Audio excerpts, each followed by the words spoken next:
A little more than 3 years ago, I was sitting in a prison cell, serving out the 41st year of a 7-to-life sentence, the result of a conviction suffered in 1975. In my mind, I had long ago reconciled myself with the very real possibility that I may, in fact, die in chains on my prison floor. I'm the second generation of my family who's been imprisoned. My mother is a Holocaust survivor. In recent years, science has confirmed what I've already somehow always known, that the effects of her internment are intergenerational. My father, a Baptist minister, divorced my mother shortly after my sister was born, and I was 2 years old. Pursued by the physical and emotional ghosts of her past, my mother was often hospitalized and absent, and my sister and I were stored in foster care for months at a time. I became a chronic runaway and soon became a ward of the court. And over the next 12 years, my life spiraled out of control, and I had found myself at age 19 in a prison cell where I would stay for the next 41 years. As soon as I was able, I went to the prison law library. I knew it was the law that put me there, and if I could just reverse engineer it, I could somehow get out. It didn't work out that way. My first week in the law stacks, I met a law clerk who was a member of the Prisoners Union. He gave me some documentation, and I became a member of the Prisoners Union. I joined the action arm of the early prison reform movement in 1975. For the next 20 years, I was involved in litigating everything from food to higher education to community standard health care. In 2000, an author named Carlton Smith was writing a book called Hunting Evil. And during the research of that book about a serial killer that was on death row, he discovered the evidence that showed that it was indeed the subject of his book that had committed the crime that I was in prison for. This eventually led to the Golden Gate University Innocence Project and ultimately the USC Post-Conviction Justice Project taking my case. And for the next 16 years, teams of lawyers, clinical law professors, and their students fought to free me, even as the struggle inside prison continued. The ensuing years held critical gains and staggering losses on both a collective and individual nature. February 17th, 2005, started out just like any other day at San Quentin. My friend Robert Dubner and I shared a table in the chow hall for breakfast. We talked about the politics of the day, and after our meal, I left for my council office, and Robert went back to the block to wait for the exercise yard to open, pretty much the way we had every day for 17 years. Robert never went to the yard that morning because he returned to his cell and took his own life. I was stunned. I could not understand how this person, who I loved, frankly, could have been an hour away from making such a fatal decision, and I did not see it. I needed to know what I missed, so I wrote letters and began to search for somebody to come in and tell us how to spot this thing that I had missed.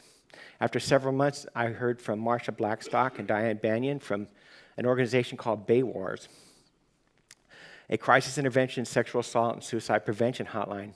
They agreed to come into San Quentin and deliver an 18-month curriculum, and ultimately these two remarkable women shepherded myself and 14 of Robert's friends to state certifications in crisis intervention, suicide prevention, and male sexual assault survivor counseling. With our newly acquired certifications, we created a group of peer intercessors aptly named BrothersKeepers. In 2005, San Quentin had a suicide rate 6 times the national average. Today, it's 0.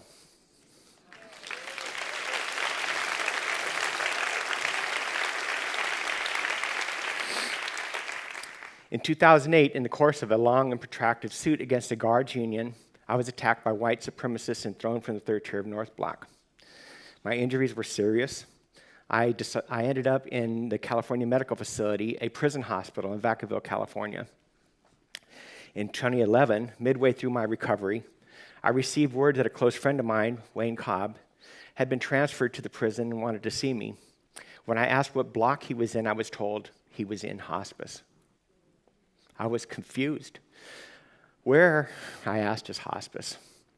I was given directions and eventually found Wayne and CMF's 17-bed hospice deep in the bowels of the prison. He was not in good shape. I was astounded. I could hardly believe that there was a place like this inside the walls of California's Department of Corrections. I was startled by the fact that prisoners, at least these 17, would not have to die alone on the concrete floor of their cell. I soon learned that those in hospice were cared for almost entirely by fellow prisoners. And they were allowed to have their family visit them at bedside and have them there at the end for vigil. If the patient had no family, they were allowed to have their cellmate or friends visit them daily and ultimately sit vigil with them. Wayne's family were all in Battle Creek, Michigan, so I visited him often and was there for him as he shed his earthly chains. Over the next 5 years, thanks to this remarkable program, I was privileged to visit and comfort the last days of no less than 10 of my close friends. I became a staunch and vocal advocate for the need for hospice beds in every prison in California. In 2016, due wholly to the tireless efforts of Heidi Rummel and the USC Post-Conviction Justice Project, Susan Rutberg and the Golden Gate University Innocence Project, Michael Snedeker of Snedeker and Short, and the law firm of Morrison and Forrester, I was released from prison.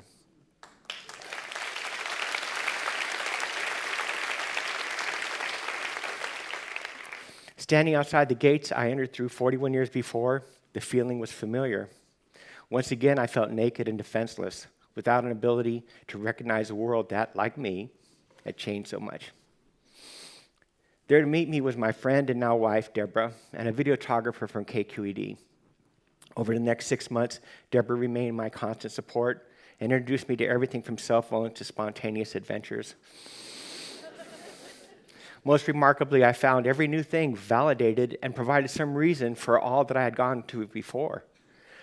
Over my 41 years behind the walls, I came to know that we are, at any given time, right where we're supposed to be on our path. So I am constantly looking for signs to inform my forward journey. And invariably, I find those signs emerge from the darkness that was my past. One such sign for me came on the day of my release, February 17th, 2016. February 17th, the exact day Robert took his life. I stood motionless for a moment outside the prison and wondered at the joining of these two dates. Several months after my release, I received a call from a woman named Sandy Fish. She told me that she and her associate, Lady Bird Morgan, had been trying to get an audience with the warden's office for 10 years in hopes that a hospice could be established at San Quentin. We followed up that conversation with a lunch, and within weeks, the Humane Prison Hospice Project was born. Today, Sandy Fish and Lady Bird Morgan, along with Susan Barber of Mission Hospice and Home Care and the Shante Project, go into San Quentin to provide compassionate end-of-life care training to our BrothersKeepers, and have graduated 4 classes of compassionate caregivers at San Quentin. There is still resistance to a physical hospice at the prison, but men are still dying in their cells, and San Quentin's BrothersKeepers are there to shine a light of compassion on their departing brothers. Nearly 200,000 Americans over 55 are currently imprisoned, and by 2030, the number of elderly prisoners is expected to reach 400,000. Yet in California, there are just 17 beds in a system of 175,000 prisoners. Ending well should not be dependent on living well, nor should it be premised on the living of an exemplary life. The fallen and broken men and women in prison are often there because the start of their young lives showed them the worst of humanity. Certainly at the gates of freedom, we can send them off with at least a glimpse of what's best about humanity: compassion, empathy, love, and redemption. Proof that we value dignity of life, every life above all else. I love those drawings by Wendy McNaughton, who came to BrothersKeeper's graduation with me after I had left San Quentin. And they tell a very unique story. that needs to be heard outside the walls, because those walls don't just keep people in, they keep people out. And thank you for hearing my voice today.